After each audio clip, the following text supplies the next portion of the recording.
Chers amis, nous nous retrouvons encore et pour pouvoir vous entretenir sur des extraits de ce livre que j'ai écrit depuis 2019.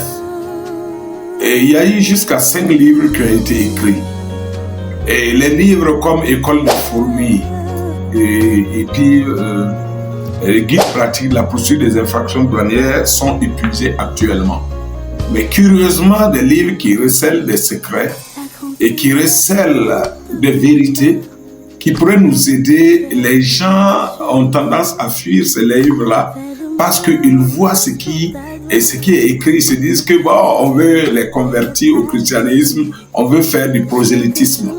Il y a des vérités, si vous êtes ouvert et que vous acceptez ces vérités-là, ces vérités peuvent vous aider. C'est vraiment indépendamment de où vous êtes. C'est-à-dire que vous pouvez avoir un contact bénéfice sur votre vie. Notre Dieu est un Dieu qui veut faire du bien à l'homme. Je n'ai pas vu un Dieu qui se plaît vraiment à faire du mal à l'homme. Vous voyez ce livre, tel que je vous le présente, c'est la bénédiction prophétique des 12 fils de Jacob. Et je vous ai écrit que c'est une prophétie pour notre temps. Et à l'intérieur de ça, maintenant, je me suis retrouvé en train de parler au chapitre 5 de Issachar. Je dis l'esclave volontaire. Avant la mort de son père, il avait réuni ses 12 fils. Il était en train de les bénir chacun avec sa bénédiction. Voici ce qu'il a dit quand il est arrivé à Issachar. Il dit: Issachar est un âne robuste qui se couche dans les étables. Il voit que le lieu où il repose est agréable et que la contrée est magnifique. Et il courbe son épaule sous le fardeau. Il s'assujettit à un tribut. En prononçant cette bénédiction sur la vie d'Issachar, Jacob faisait plus qu'accentuer certains traits de caractère de son fils ou des événements de sa vie. Et cela nous intéresse à plus d'un titre. Il précisait surtout quelles seraient les caractéristiques et la constante de cette tribu, la conduite même. Sa bénédiction déborde de cette tribu pour s'appliquer à la vie de la famille spirituelle de Jacob de nos jours, vivant partout dans le monde. À l'entrée d'Israël sur la terre promise, Issachar fut la 4e tribu choisie par le sort à recevoir son héritage. Son territoire était limité au nord par les possessions des Jaboulinites et des descendants de Nephtali, à l'est par le fleuve Jourdain, au sud par les territoires de la tribu de Manassé, à l'ouest par une partie de la tribu d'Asser. Cette tribu avait obtenu comme lot la fertile vallée de Jezreel qu'elle n'avait pu conquérir en chassant les Cananéens suivant les instructions divines. Dieu avait dit: chassez-les.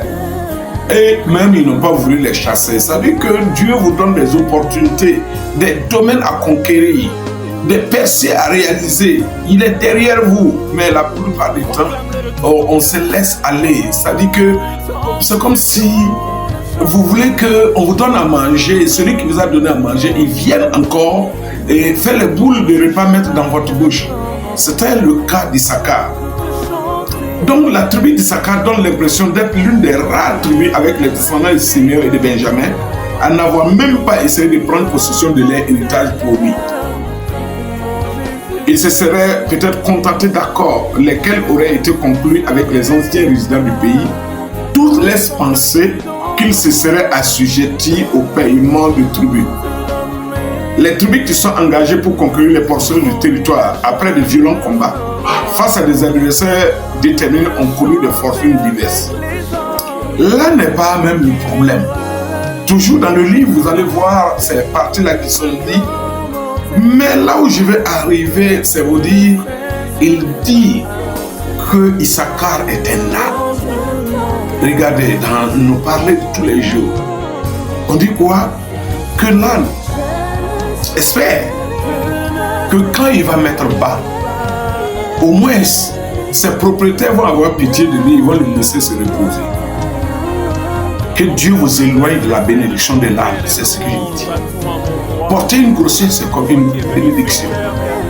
Mais quand l'âne porte une grossesse, quand l'âne est en gestation, l'ânesse est en gestation, dès qu'elle met bas, lorsque ça a duré là, c'est une semaine ou bien 2 semaines.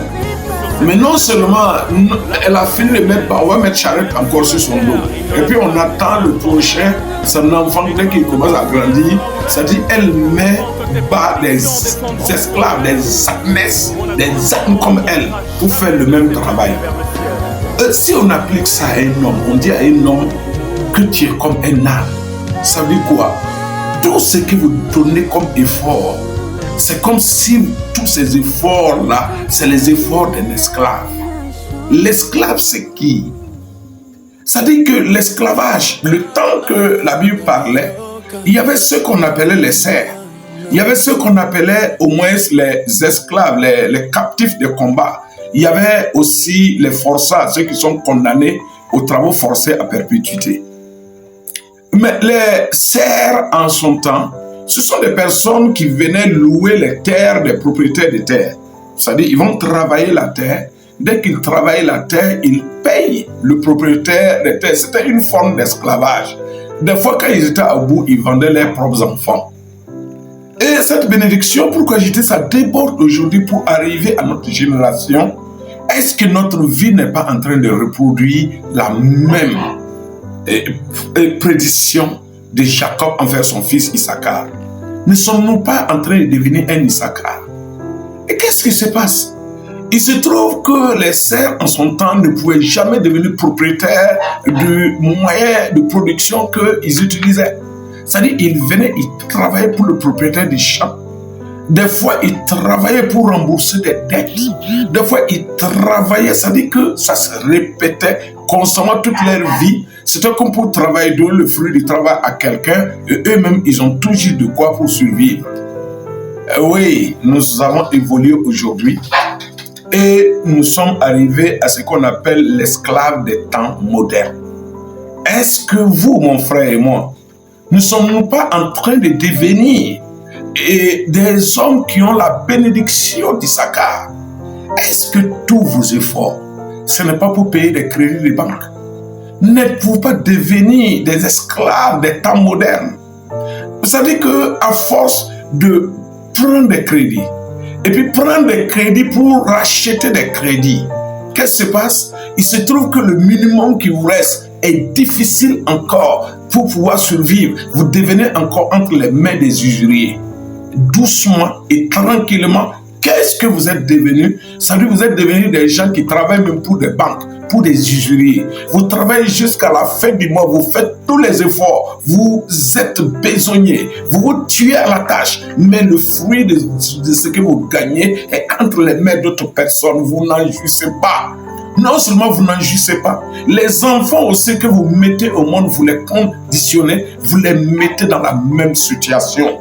Ça dit que non seulement vous-même vous êtes constitués esclaves, mais vous vendez la destinée de vos rejetons.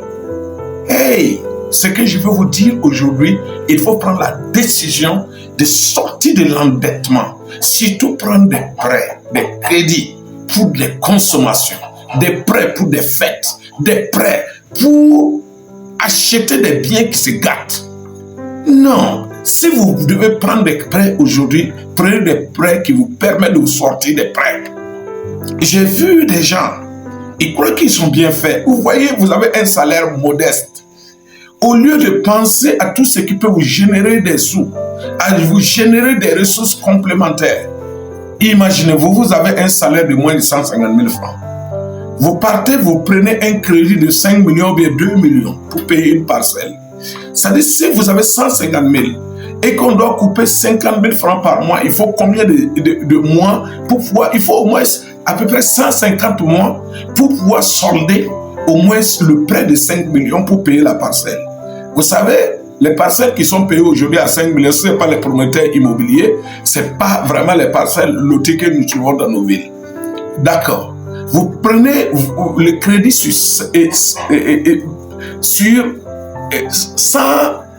100 mois.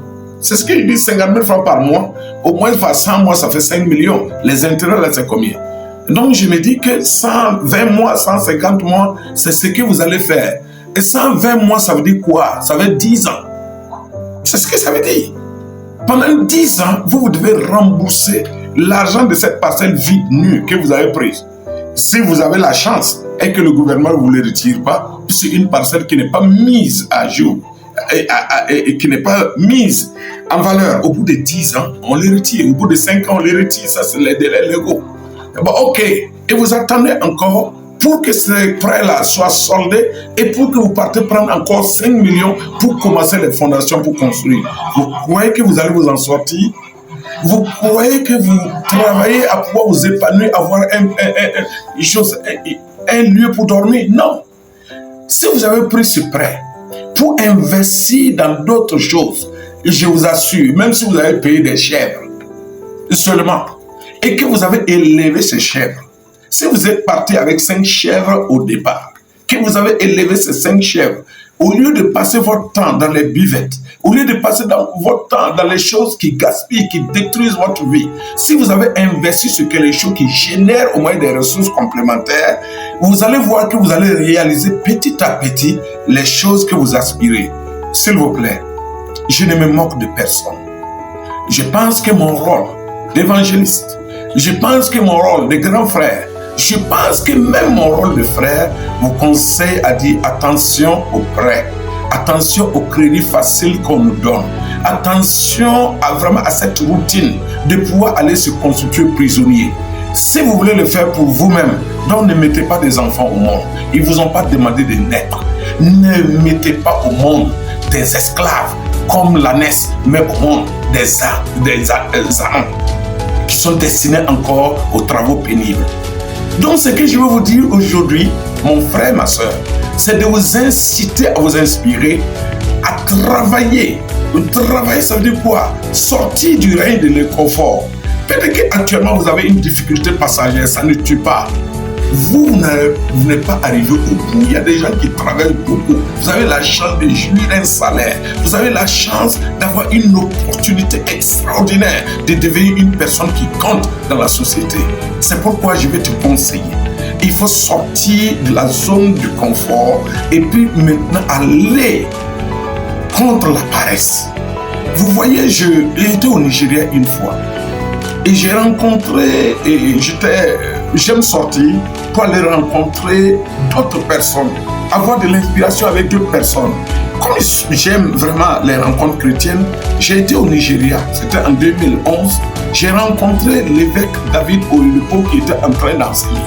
Et ce jour, il a changé ma mentalité. Il a changé ma mentalité comment? Parce que nous, francophones, on se dit que quand quelqu'un veut rentrer dans le ministère du pastorat, il devient un pasteur, il devient autre chose, on dit qu'il est dans le ministère à plein temps.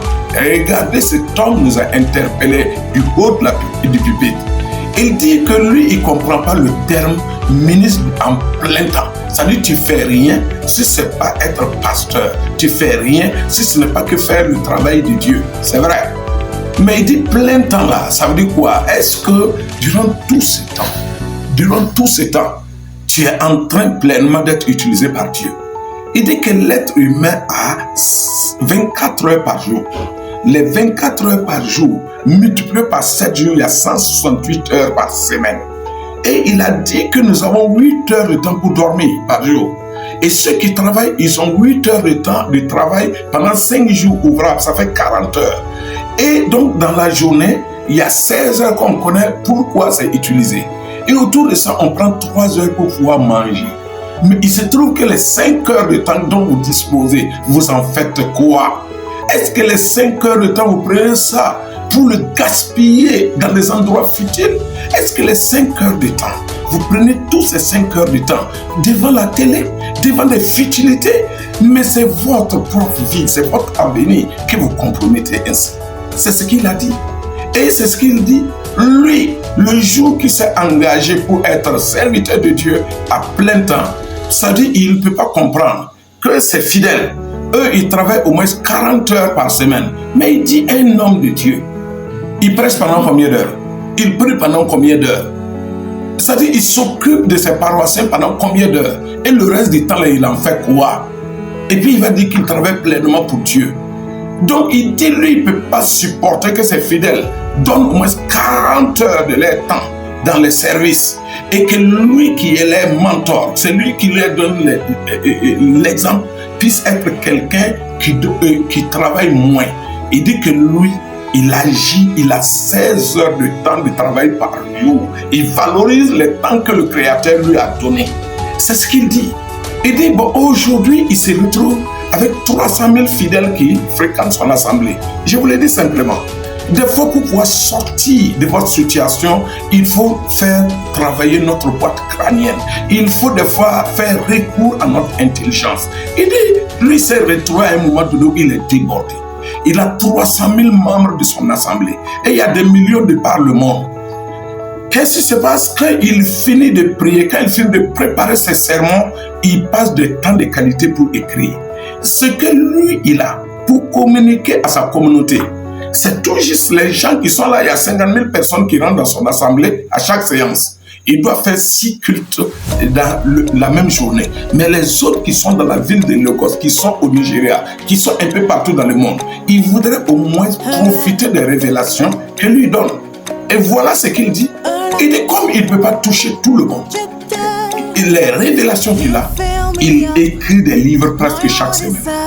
Les révélations, les vérités que Dieu lui a fait la grâce de comprendre, il l'écrit pour le communiquer au grand nombre. Bon, je vous donne un exemple très simple. Il a 300 000 personnes de son assemblée. Il ne les force pas de donner de l'argent. Il dit si l'assemblée veut, il ne faut pas qu'il donne des dîmes et des offrandes. Et puisque Dieu l'a richement béni en lui donnant les ressources. Donc il dit, si c'est 300 000 personnes qui payent ces livres, ne serait que c'est 1000 francs, 1000 francs. Les livres là sont produits par son assemblée. C'est-à-dire qu'il y a tout là-bas. Et qu'est-ce qui se passe? Ces 300 000 personnes payent ces livres-là à 1000 francs, 1000 francs. Ça fait combien de millions? Vous voyez? Il a combien de millions? 300 000 personnes qui payent. Il a 300 millions. Dès lors que ce stock de livres-là est vendu à 300 000 personnes qui le payent, ça 300 millions. Est-ce qu'il a besoin de courir encore? Donc, avec la mise en œuvre de cette pensée, le refus de la paresse, cet homme est allé à 40 km de Lagos, en forêt. Il a construit cette forêt, c'est devenu une cité, une ville, où il y a tous les services sociaux de base d'une communauté. Ça veut dire qu'il y a des stations d'essence, il y a des écoles primaires, il y a des collèges, il y a des universités. La meilleure université de Nigeria se trouve là-bas, Covenant University. Et les banques là-bas demandent à le voir pour venir ouvrir les agences sur lui. On le supplie de venir prendre crédit, il ne le prend pas.